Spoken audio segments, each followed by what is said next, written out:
الحمد لله رب العالمين والصلاة والسلام على سيد المرسلين نبينا محمد وعلى آله وصحبه ومن تبعه بإحسان إلى يوم الدين.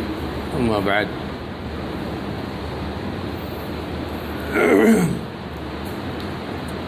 معزز حاضرین، رمضان المبارک کے ایام، یہ رات و دن اپنے اختتام کی طرف اب ہیں. یہ بابرکت ایام دوسرا عشرہ مہینے کا ختم ہو رہا ہے، اور اس کے بعد وہ عشرہ شروع ہوگا جس کے بارے میں ہم اور آپ بار بار خطبوں اور تقریروں میں، درسوں میں سنتے رہتے ہیں.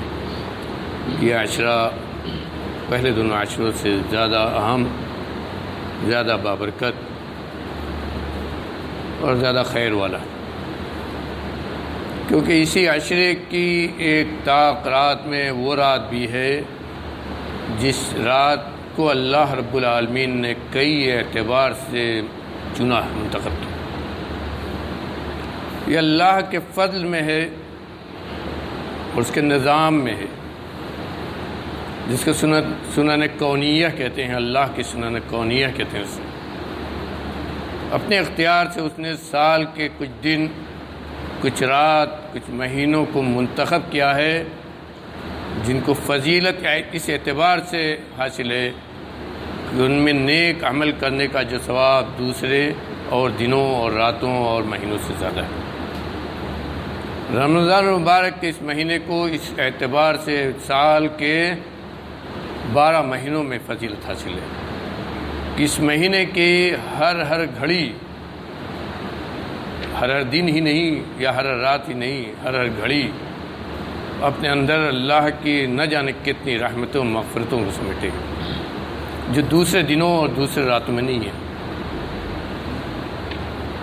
اور سال کی تمام راتوں میں سب سے افضل رات جسے شب قدر کہتے ہیں، لیلۃ القدر کہتے ہیں، اس کی فضیلت اللہ نے خود قرآن کے اندر ایک سورہ نازل کر کے فرما دی. انا انزلناہ فی لیلۃ القدر وما ادراک ما لیلۃ القدر لیلۃ القدر خیر من الف شہر. شب قدر یعنی رات والی، قدر والی رات، اس کو اللہ نے منتخب کیا ہے. اور کیوں اس کو یہ فضیلت حاصل ہوئی؟ اس لیے کہ اللہ نے اس کو اپنا کلام نازل کرنے کے لیے منتخب کیا.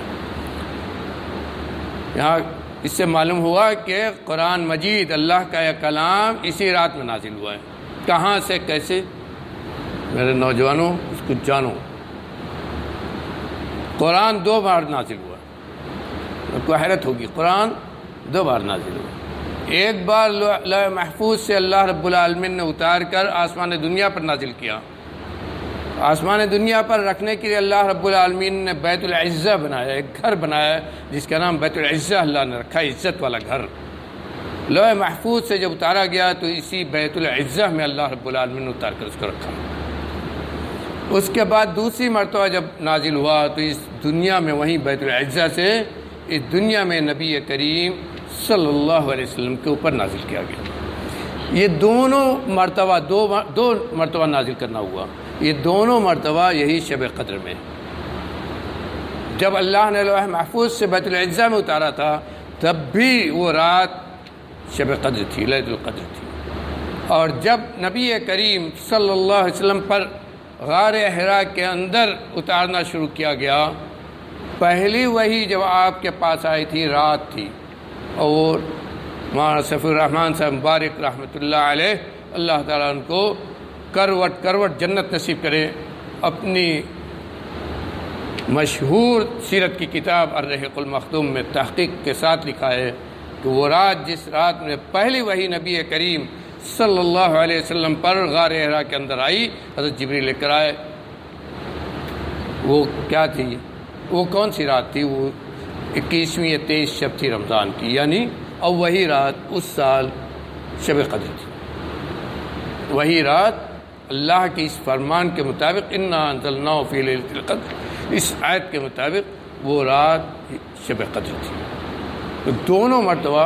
اور اسی لیے اس رات کی تمام پورے سال کی راتوں پر بہت زیادہ فضیلت ہے، اور فضیلت میں نے کہا کہ اللہ کے بیان کی ہوئی فضیلت سے مراد ہوتا ہے کہ اس رات کی عبادت کا ثواب دوسری تمام راتوں سے، یا اس دن کی عبادت کا ثواب دوسرے تمام دنوں کی عبادت سے زیادہ ہوتا ہے۔ تو اس رات کی عبادت کا ثواب کتنا ہوتا ہے؟ خود اللہ نے کہہ دیا لیلۃ القدر خیر من الف شہر، شب قدر، قدر والی رات، یہ 1000 مہینے کی راتوں سے بہتر ہے۔ خیر من الف شہر، 1000 مہینے سے بہتر ہے، یعنی 1000 مہینے کی رات کہہ لیجئے، اس سے بہتر ہے۔ اور آپ اس کو خود جوڑ لیجئے کہ کتنا سال یہ ہوتا ہے۔ جن لوگوں نے جوڑا ہے وہ کہتے ہیں کہ 81 سال سے زیادہ ہوتا ہے۔ حقیقت یہ اگر اتنا ہے تو بہت سارے ہمارے احباب خود جوڑ لیں جو دنیا سے چلے گئے، کتنے لوگوں کی عمر 81 سال نہیں ہوئی ہوگی، کتنے لوگوں کی عمر 81 سال نہیں ہوئی ہوگی۔ لیکن اگر وہ رات کسی نے پا لیا تو اس ایک رات کی عبادت کا ثواب اس کو کتنا ملے گا؟ اپنی پوری زندگی سے زیادہ، پوری زندگی جو عمل کرتے رہے ثواب پاتے رہے، اس سے زیادہ۔ اتنا کہاں ملے گا؟ اتنا کہاں ملے گا؟ اسی لیے اس رات میں عبادت کے لیے نبی کریم صلی اللہ علیہ وسلم بہت زیادہ اہتمام کرتے تھے، اور یہاں تک آپ نے فرمایا من قام لیلۃ القدر ایمانا واحتسابا غفر له ما تقدم من ذنبه، جو آدمی بھی ایمان کے ساتھ، اللہ پر ایمان، رسول پر ایمان کے ساتھ، اور نیک نیتی یعنی خلوص کے ساتھ اللہ کے ہاں اجر ثواب کو تلاش کرنے میں لیلۃ القدر میں قیام کیا، تو اس کے اگلے تمام گناہ، پچھلے کا یہاں ذکر نہیں ہے، اگلے کا ذکر ہے، اگلے گناہ اس کے معاف ہو جائیں گے۔ یعنی بھول، بشریت کے تقاضے کے مطابق آدمی نہ جانے کتنے گناہ کرتا ہے، زبان سے اس سے غلطیاں ہوتی ہیں، ہاتھ سے غلطیاں ہوتی ہیں، پیر سے غلطیاں ہوتی ہیں، یہ تمام چھوٹی موٹے جتنے گناہ اس سے ہوتے ہیں یہ خود بخود اللہ رب العالمین دھل دے گا۔ اللہ رب العالمین ہم سب کو جب اپنے دربار میں اٹھائے تو ہم گناہوں سے دھلے دھلائے ہوں۔ رب العالمین ہم سب کو ایسے عمل کی توفیق عطا فرما دے۔ میرے بھائیو، اس ماہ مبارک میں ایک عمل اور ہے جو اس ماہ مبارک کی خصوصیت ہے، اور ہم سب جو بھی اس کی استطاعت رکھتے ہیں کرتے ہیں، وہ کیا ہے؟ زکوٰۃ ہے۔ اس مہینے کو اللہ نے جن عبادتوں کے ساتھ خصوصیت عطا کی ہے ان میں ایک عبادت زکوٰۃ بھی ہے، اور یہ اسی ہم ہی لوگوں کے وقت نہیں، پرانے زمانے سے ایسا چلا آ رہا ہے کہ عام طور پر مسلمان اپنی زکوٰۃ اسی ماہ مبارک میں نکالتا ہے۔ اور اس کا تصور اس لیے آیا ہے کہ جس طرح نماز رمضان میں ہم پڑھتے ہیں تو اس کا جو ثواب بہت زیادہ ہوتا ہے، یہی نماز میرے بھائیو ذہن میں رکھیے، یہی نماز جو ہم غیر رمضان پڑھتے ہیں اس کا جو ثواب رمضان میں پڑھی ہوئی نماز کے برابر نہیں ہوتا ہے اگر آدمی کی نیت اچھی ہے۔ رمضان کے مہینے میں جو بھی عبادت آدمی کرتا ہے، چاہے نماز ہو، روزہ چھوڑ دیجئے، صدقہ و خیرات ہو، قرآن کی تلاوت ہو، تسبیح و تحلیل ہو، جو بھی عبادت آدمی رمضان کے مہینے میں کرتا ہے، ان سب کا جو ثواب اللہ کے ہاں دوسرے مہینوں سے بہت زیادہ ہوتا ہے۔ یہ ہماری آپ کی کہنے کی بات نہیں، یہ اللہ رب العالمین نے خود ہی اس کو متعین کیا ہے اور حدیث میں اس کا ذکر ہے۔ اور اسی لیے صدقہ و خیرات بھی خود نبی کریم صلی اللہ علیہ وآلہ وسلم اس ماہ مبارک میں بہت زیادہ صدقہ و خیرات کرتے تھے۔ حضرت عائشہ صدیقہ رضی اللہ عنہ فرماتی ہیں کہ کوئی وقت آپ کا اس مہینے میں صدقہ و خیرات سے خالی نہیں ہوتا تھا۔ آپ کے صدقہ و خیرات کرنے کی رفتار جبکہ ہم کو معلوم ہے، حضرت عائشہ صدیقہ ہی فرماتی ہیں کہ ہمارا گھر ایسا تھا کہ مہینہ مہینہ ہو جاتا تھا، اس میں آگ چولہا نہیں جلتا تھا۔ ایسا تھا کہ نبی کریم صلی اللہ علیہ وسلم آتے تھے اور پوچھتے تھے کہ عائشہ کھانے کو کچھ ہے؟ تو میں کہتی تھی یا اللہ کے رسول آج تو کچھ بھی نہیں ہے، آج آپ کا گھر خالی ہے۔ سوچئے نبی کا گھر، کہتی تھی کہ آج گھر خالی ہے، کچھ نہیں ہے۔ کہتے تھے ٹھیک ہے آج ہم لوگ روزہ رہیں گے۔ کبھی آتے کہتے پوچھتے تو کہتے ہیں کہ ایک کھجور ہے، یہی کھجور کا دانہ ہے پورے دن کے لیے۔ یہ تھا نبی کا گھر. ہم تو نہ جانے دن میں کتنی اللہ کی نعمتیں پاتے ہیں اور کتنی ایسی کھا کے گزر جاتی ہے اور بھول بھی جاتے ہیں. نبی کا گھر تھا وہ، جہاں ایمان تھا، اللہ پر توکل تھا، جہاں اللہ کا ذکر تھا. اور یہ وجہ کہ پر نور گھر تھا. تو لیکن اس کے باوجود صدقہ و خیرات کا یہ حال تھا. ایک بار نبی کریم صلی اللہ علیہ وسلم تشریف لائے گھر میں. حضرت عائشہ کہنے لگی کہ اللہ کے رسول آج عجیب سا واقعہ ہو گیا. کہا کیا ہوا؟ کہا ایک عورت آئی مانگنے والی، بھوکی تھی، اس کے ساتھ اس کی 2 بچیاں تھیں. مانگنے لگی، میں نے گھر میں پورا گھر تلاش کر ڈالا، ایک کھجور کا ایک دانہ ملا. نبی کے گھر میں کہا کھجور کا ایک دانہ ملا. کہا کہ تو پوچھا کہ کیا کیا عائشہ؟ کہا وہی اس کو دے دیا. تو کہا دیکھا کیا؟ کہا ماں کی محبت دیکھا. کہا ماں کی محبت دیکھا. وہ بھی بھوکی تھی، دونوں بچیاں بھی بھوکی تھیں. ماں نے اس کھجور کو آدھا آدھا کیا، اپنا تو کچھ نہیں کھایا، دونوں کو آدھا آدھا بانٹ دیا، دونوں بچیوں کو آدھا آدھا کھلا دیا. نبی کے گھر سے کیا ملا اس کو؟ نبی کے گھر کی برکت ملی اس کو. اور یہ وجہ تھی کہ خود نبی کریم صلی اللہ علیہ وسلم اس ماہ مبارک میں اتنا زیادہ صدقہ و خیرات کرتے تھے، اتنا زیادہ کرتے تھے کہ حضرت عبداللہ بن عباس کہتے ہیں کہ تیز آندھی بھی فیل ہو جائے. تیز آندھی کی جو رفتار ہوتی ہے وہ رفتار بھی آپ کے صدقہ و خیرات کے آگے فیل ہے. اتنا زیادہ آپ صدقہ کرتے تھے. آپ خود فرماتے ہیں کہ میرے پاس جب بیت المال میں کوئی چیز آتی ہے، کوئی رقم آتی ہے، تو مجھے یہ برداشت نہیں ہوتا ہے کہ 3 دن سے زیادہ اس میں کا کچھ بھی میرے پاس بچا رکھا ہوا. کہ 3 دن سے زیادہ برداشت نہیں ہوتا کہ میں اس میں سے کچھ بھی میرے پاس رکھا بچا. اور اللہ نے ہم کو کیا دیا ہے، ہم اس میں سے کتنا اللہ کے بندوں کا حق ادا کرتے ہیں. نبی کریم صلی اللہ علیہ وسلم کہ اللہ رب العالمین نے اس آدمی کے لیے جنت لکھ دی ہے جو یتیم کے سر پر نرمی سے ہاتھ رکھتا ہے، جو بیواؤں کا خیال کرتا ہے. اللہ نے اس کے لیے جنت لکھ دی ہے. اور کیسے؟ کہا کہ میں اور وہ جنت میں ایسے ہوں گے. کیسے؟ سمجھ میں آتا ہے یہ کیا ہے؟ کہا کہ میں اور وہ جنت میں ایسے ساتھ ہوں گے، دونوں انگلیاں ساتھ سٹی ہوئی ہیں. کہا کہ میں اور وہ جس نے یتیم کے سر پر ہاتھ رکھا ہے، اس کو پالا ہے، میں اور وہ جنت میں ایسے ساتھ رہیں گے. یہ عام صدقات جو مال میں زکوٰۃ واجب ہوتی ہے اس کا یہاں ذکر نہیں ہے. اور یہ صدقہ کیا ہے میرے بھائیوں؟ قبر کا ذکر آتا ہے. نبی کریم صلی اللہ علیہ وسلم کہ اگر چاہتے ہو کہ قبر کی گرمی سے نجات ملے تو صدقہ و خیرات کرو. میدان محشر کا ذکر آیا، کہا میدان محشر کی گرمی سے اگر نجات چاہتے ہو تو صدقہ و خیرات کرو. میدان محشر میں اگر اللہ کا سایہ چاہتے ہو تو صدقہ و خیرات کرو. اور کیسے کرو؟ اس ہاتھ سے کرو تو اس ہاتھ کو نہ معلوم. کیسے کرو؟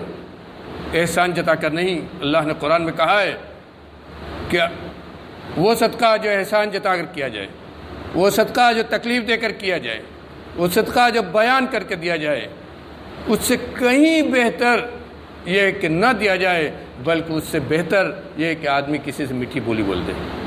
اس صدقے سے بہتر، کہیں بہتر یہ ہے کہ آدمی میٹھی بولی کسی سے بول دے. یہ اللہ رب العالمین خود کہہ رہا ہے. صدقے کی یہ خوبی. زکوٰۃ تو اس کے اوپر ہے. اور زکوٰۃ کتنی ہے یہ تم سب کو معلوم ہے کہ زکوٰۃ ان فرائض میں سے ہے نماز کی طرح جو صاحب نصاب پر واجب ہے، اور جس کا انکار آدمی کو دین اسلام سے باہر کر دیتا ہے. اگر کسی نے انکار کیا زکوٰۃ کے واجب ہونے کا تو دین اسلام سے باہر ہو جاتا ہے. اور نہیں دیا تو اللہ رب العالمین کیا فرماتا ہے؟ والذین یکنزون الذهب والفضة ولا ينفقونها في سبيل الله فبشرهم بعذاب أليم يوم يحمى عليها في نار جهنم فتكوى بها جباههم وجنوبهم وظهورهم هذا ما كنزتم لأنفسكم فذوقوا ما كنتم تكنزون. جو لوگ والذین یکنزون الذهب والفضة، جو لوگ سونا اور چاندی کو خزانہ بنا کر اکٹھا کر کے جمع کر کے رکھے رہتے ہیں، ولا ينفقونها فی سبیل اللہ، اور اللہ کے راستے میں اسے خرچ نہیں کرتے. نہیں، اللہ نے جو اس کے اندر اپنا حصہ رکھا ہے. اللہ کا حصہ کیا ہے؟ وہ جو غریبوں کو ہم دیتے ہیں. اللہ کا وہ حصہ ہے جو ہم غریبوں کو دیتے ہیں، وہ ہمارا مال نہیں ہے. اس کو ہمیں بہت اچھے سے سمجھنا چاہیے. جتنی مقدار زکوٰۃ کی ہمارے مال پر واجب ہوتی ہے، ایک طرف اسے اللہ کا حصہ کہا گیا ہے، دوسری طرف اسے مال کی گندگی کہا گیا ہے. اسے نکالیں گے تو مال پاک ہوگا، اور پھر وہ اللہ کا حصہ اللہ کو پہنچے گا، یعنی اللہ کے جو بندے اس کے مستحق ہیں ان کو وہ پہنچے گا. تب اس مال کی صفائی ہوگی، اور تب وہ مال خزانہ نہیں کہا جائے گا، ورنہ اسے خزانہ کہا جائے گا. اللہ نے کہا کہ جو لوگ سونا اور چاندی یعنی روپیہ پیسہ جن پر زکوٰۃ واجب ہوتی ہے اس کو سونا بنا کر رکھے رہتے ہیں اور اللہ کے راستے میں خرچ نہیں کرتے، فبشرہم بعذاب علیم، انہیں دردناک عذاب کی بشارت دے دو. عذاب کی خوشخبری نہیں دی جاتی ہے، اچھی چیز کی خوشخبری دی جاتی ہے. ہم سب جانتے ہیں جب آپ کے یہاں شادی ہوتی ہے تو آپ کے یہاں ویلکم کہتے ہیں لوگ، آپ کے یہاں خوشخبری دیتے ہیں. آپ کے یہاں کوئی اچھا پروگرام ہوتا ہے تو ویلکم کہتے ہیں لوگ، اور آپ ویلکم کہتے ہیں، اور آپ کے یہاں جو لوگ آتے ہیں وہ خوشخبری دیتے ہیں. لیکن اگر کوئی بری خبر ہوتی ہے تو آپ خوشخبری کے الفاظ میں نہیں کہتے، لیکن اللہ یہ کہہ رہا ہے کہ ان کو خوشخبری دے دو. بہت خوش ہے اپنے مال سے، یعنی بہت خوش تھے اپنے مال سے، بہت فخر کر رہے تھے اپنے مال پر، بہت اترا رہے تھے اپنے مال پر، تو آج کے دن اسی مال کی خوشخبری دے دو کہ لو یہ تمہارا مال ہے، لو اس مال کو دیکھو، جس مال پر بہت اترا رہے تھے اس پر خوش ہو جاؤ اور خوشخبری لے لو. اس خوشخبری کیا ہے؟ یوم یحمى علیہا فی نار جہنم. اس دن یعنی قیامت کے دن اس مال کو جو خزانہ بنا کے رکھا ہے جہنم کی آگ میں تاپا جائے گا. تاپنا یعنی لوہا جو ہوتا ہے اس کو تاپتے ہیں، گرم ہوتا ہے، اور گرم ہوتا ہے تو کتنا گرم ہوتا ہے، کہیں کسی بدن کے کہیں سے اگر سٹ جائے لگ جائے تو کیا ہوگا، جل کر. کہا یحمى، وہ جہنم کی آگ میں تاپا جائے گا. ثم یوم یحمى علیہا فی نار جہنم فتکوى بها جباہهم وجنوبهم وظہورهم. اور پھر اسی جلتے ہوئے سونے سے، تاپے گئے سونے سے ان کی پیٹھ، اس مال کے خزانے کے مالکوں کی پیٹھ، ان کے چہرہ، ان کے پہلو داغے جائیں گے. اللہ رب العالمین ہم سب کو ایسے عذاب سے محفوظ رکھے، ہم سب کو ایسے عذاب سے بچائے، ہمیں ایسے عمل کی توفیق دے رب العالمین، تیرے عذاب سے محفوظ رکھے. کہا تاپا جائے گا اور پھر اسی سے داغا جائے گا. اور صرف اتنے ہی پر نہیں، هذا ما كنزتم لأنفسكم فذوقوا ما كنتم تكنزون. هذا ما كنزتم لأنفسكم فذوقوا ما كنتم تكنزون. اس سے بڑی رسوائی یہ ہوگی کہ کہا جائے گا کہ یہ لو تمہارے دنیا کا خزانہ ہے، یہ تمہاری دنیا کا خزانہ ہے جس کو بچا کے رکھا تھا، ڈر رہے تھے کہ ختم ہو جائے گا، شیطان بہکا رہا تھا کہ غریب ہو جاؤ گے، اللہ کا حق اس میں سے نہیں ادا کرتے تھے، دیتے نہیں تھے غریبوں کو، تو لو یہی تمہارا خزانہ ہے جو جلا کر ایسا بنا دیا گیا ہے اور جس سے تم کو تاپا گیا. هذا ما كنزتم لأنفسكم، یہی تمہارا خزانہ ہے دنیا کا جو تم نے بچا کے رکھا تھا. فذوقوا ما كنتم تكنزون، فذوقوا ما كنتم تكنزون. تو جو خزانہ بنایا تھا اب اسی کا عذاب چکھ لو. یہی ہے تمہارے لیے آج کی دنیا، آج کے اس جگہ پر اللہ کا یہی عذاب تمہارے ساتھ. میرے بھائیو، یہ معاملہ ہے زکوٰۃ کا، صدقات کا نہیں. صدقات وہ چیز ہے کہ آدمی کے پاس کھانے کو نہیں ہے. میرے بھائیو غور سے سن لو، کھانے کو نہیں ہے، کہیں سے بھی اس نے اکٹھا کیا، اپنا پیٹ بھر رہا ہے، جو بچا وہ اللہ کے راہ میں دیکھ دے، یہ سب سے بڑا صدقہ ہے. اس کو جو ملا اس سے اپنا پیٹ بھرا، اپنا ہی پیٹ نہیں بھرا، دوسرے کا بھی پیٹ بھر دیا، یہ سب سے بڑا صدقہ ہے۔ اس غریب کے صدقے کو یاد کرو جس نے نبی کریم صلی اللہ علیہ وسلم کے ہاتھ میں لا کر وہ صدقہ دیا تھا، رات بھر یہودی کے باغ کو سیراب کیا تھا، اور جب اس کی مزدوری ملی اسے صبح کو ایک ٹوکری کھجور، گھر نہیں لے گیا۔ آپ کے چندے کا اعلان اس نے سنا تھا تبوک کے موقع پر، گھر نہیں لے گیا، لایا نبی کریم صلی اللہ علیہ وسلم کی خدمت میں اور کہا کہ اے اللہ کے رسول، رات بھر کی محنت کی یہ مزدوری ہے جو میں آپ کے دربار میں صدقہ کرنے کے لیے لایا ہوں۔ پوچھا کہ گھر کے لیے کیا چھوڑا؟ کہا گھر اللہ کے نام پر چھوڑ دیا۔ کہاں؟ اللہ کے نام پر گھر چھوڑ دیا، اور جو کچھ ملا وہ آپ نے اعلان کیا تھا صدقے کا، یہ آپ کے دربار میں حاضر ہے، یہ صدقہ ہے۔ یہ اسے صدقہ کہتے ہیں، جو واجب نہیں ہے۔ جو واجب ہے اسے زکوٰۃ کہتے ہیں، اور اس کا پورا نصاب، پورا نظام، کہاں ہم دیں، کتنا دیں، کب دیں، یہ پورا نظام اللہ رب العالمین نے اپنے نبی کے ذریعے ہم کو بتایا ہے۔ زکوٰۃ اسی نظام، اسی نصاب، اسی مقدار اور اسی طریقے پر جو بتایا گیا ہے، جب ہم ادا کریں گے تو زکوٰۃ ادا ہوگی۔ جیسے نماز جب اس طریقے پر پڑھیں گے جس طریقے پر آپ نے ہم کو بتایا اور کہا سلو کما رأیتمونی اصلی، نماز اس طرح پڑھو جس طرح مجھے نماز پڑھتے ہوئے دیکھتے ہو، ویسے ہی زکوٰۃ کا معاملہ ہے۔ آپ نے بتلایا ایک ایک چیز اور ایک ایک نقطہ زکوٰۃ کا حدیثوں کے اندر موجود ہے، ویسے ہی جب زکوٰۃ ادا کی جائے گی تو زکوٰۃ ادا ہوگی۔ اور یہ بھی جان لیجئے کہ زکوٰۃ ایک اجتماعی عمل ہے، جس طرح نماز اجتماعی عمل ہے۔ یہ تو ہماری بدبختی ہے کہ ہم نے اس کو گھر گھر بانٹ دیا ہے۔ حقیقت میں نبی کریم صلی اللہ علیہ وسلم نے بیت المال کے ذریعے زکوٰۃ ادا کی، صحابہ کرام نے بیت المال کے ذریعے زکوٰۃ ادا کی، خلفاء راشدین نے بیت المال کے ذریعے زکوٰۃ ادا کی، بعد میں جب اسلامی حکومتیں رہے تو وہاں بھی، لیکن چونکہ ہمارے ہاں وہ نظام نہیں، اس لیے ہم اپنے طور پر زکوٰۃ کو جوڑتے ہیں اور اپنے طور پر اسے ادا کرتے ہیں۔ اللہ سے دعا کرنی چاہیے کہ رب العالمین ہماری زکوٰۃ کو قبول کرے، اور صحیح نیت سے اپنے حد تک جوڑ کر ہم جو زکوٰۃ ادا کرتے ہیں اپنے مال کی، رب العالمین ہماری زکوٰۃ پوری ہو، تاکہ تیرے دربار میں آ کر ہمیں وہ نہ سننا پڑے جو زکوٰۃ نہ ادا کرنے والوں سے تو کہے گا ھذا ما کنزتم لانفسکم فذوقوا ما کنتم تکنزون۔ میرے بھائیو، یہ زکوٰۃ کا معاملہ میں بہت صاف کر رہا ہوں۔